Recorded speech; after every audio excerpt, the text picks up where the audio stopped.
My name is Ruth Kongaika, and today we're talking about choose calm over chaos. And if you look around the world today, you'll notice something that almost everyone feels. Things move fast, opinions move faster, reactions move even faster. Social media, breaking news, arguments, misunderstandings, stress in families, pressure on teens, pressure on parents. Sometimes it can feel like the world is spinning in chaos. But emotional intelligence teaches us something powerful. Calm is a choice. And the ability to choose calm, especially when chaos is all around us, is one of the most powerful skills a human being can develop. Have you ever noticed how quickly emotions spread? One angry voice can escalate an entire room. One impatient parent can change the atmosphere of an entire household. One tense moment can turn a small disagreement into a full argument. Emotions are contagious. The psychologist and emotional intelligence researcher Daniel Goleman once said, if your emotional abilities aren't in hand, if you don't have self awareness and can't manage your distressing emotions, if you can't have empathy and effective leadership relationships, then no matter how smart you are not going to get very far. In other words, intelligence alone does not create healthy relationships. Emotional regulation does. And emotional regulation is what allows us to choose calm. The first step toward calm is self awareness. Self awareness means recognizing what is happening inside of you before it spills out into the world. Your body usually knows before your mind does. Your heart rate, your heart rate increases, your voice tightens, your thoughts begin racing. Those are signals that chaos may be rising inside.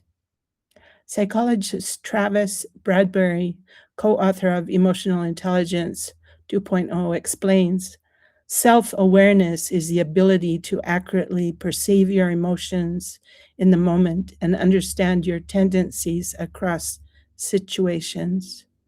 When we are self-aware, we can pause.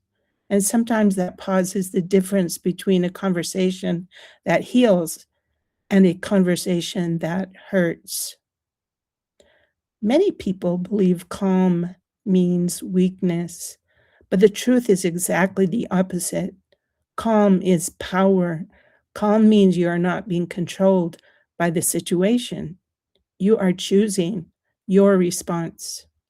The famous psychiatrist Viktor Frankl, who survived the concentration camps during World War II, wrote these words, between stimulus and response, there is a space. In that space is our power to choose our response. That space is emotional intelligence. And in that space, we decide, will we choose chaos or will we choose calm? Nowhere is this more important than in families. Parents often tell me that their greatest challenge is not their children's behavior, it is their own reactions. When a teen rolls their eyes, when a child refuses to listen, when a disagreement escalates, in those moments, chaos invites us to react, but calm invites us to lead. The parenting expert, Dr. Becky Kennedy, often reminds parents kids don't need a perfect parent, they need a sturdy one. A sturdy parent is not someone who never gets upset. A sturdy parent is someone who can regulate themselves even when things are difficult. And when children grow up in homes where calm leadership is the norm, they learn something powerful. They learn how to regulate their own emotions. Emotional intelligence is not something people are simply born with. It is something that can be learned. And the most effective teachers are not lectures, they are examples. Children watch how adults handle stress. They observe how we respond to disappointment. They notice how we treat people when we disagree. The researcher Brene Brown once said, "Who we are and how we engage with the world are much stronger predictors of how our children will do than what we know about parenting." Children are not just listening to our words, they are studying our emotional responses. When we choose calm, we give them a blueprint for their own lives. There is also a biological reason calm matters. When we become emotionally overwhelmed, the amygdala, the part of the brain responsible for survival reactions, takes control. This is often called amygdala hijack. In those moments, logic disappears. People say things they regret. Arguments escalate. Decisions become impulsive. But when we pause, even for a few minutes, the prefrontal cortex regains control. This is the part of the brain responsible for reasoning, empathy, and thoughtful decision making. That pause restores emotional intelligence. Choosing calm does not mean ignoring problems. It does not mean avoiding difficult conversations.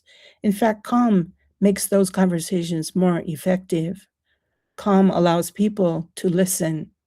Calm allows people to feel safe enough to speak honestly. Calm allows solutions to emerge. As leadership expert Stephen Covey famously said, "Seek first to understand, then to be understood." Understanding cannot happen in chaos. It happens in calm. Over the years, I have seen how emotional intelligence transforms relationships in workplaces where tensions run high, in families where misunderstandings have built walls, in communities where cultural differences can create distance. The moment someone chooses calm, everything changes. The atmosphere softens. People begin listening again. Connection returns. Calm is not passive, it is transformative. So, how do we actually choose calm? When emotions are rising, here are a few simple practices that emotional intelligence experts often recommend. First, pause before responding. Even a breath can reset your nervous system. Second, name the emotion. Research shows that simply labeling a feeling, anger, frustration, disappointment, can reduce its intensity. Third, lower your voice. A calm voice naturally slows conversations. Fourth, listen longer than you speak. People feel calmer when they feel heard. And finally, remember the bigger picture. Most conflicts are temporary. Relationships are long term. When a person chooses calm, it often spreads. A calm parent can calm a child. A calm teacher can calm a classroom. A calm leader can calm an entire organization. Calm becomes contagious. And that is the true power of emotional intelligence. Because emotional intelligence is not just about managing our own emotions, it is about shaping the emotional environment around us. The world will always have moments of chaos. We cannot control every circumstance, but we can control our response. And every time we choose calm, we contribute something meaningful to the world: more understanding, more empathy, more connection. As Daniel Goleman once said, what really matters for success, character, happiness, and lifelong achievement is a definite set of emotional skills. Those skills begin with one simple choice: choose calm over chaos. Choose calm.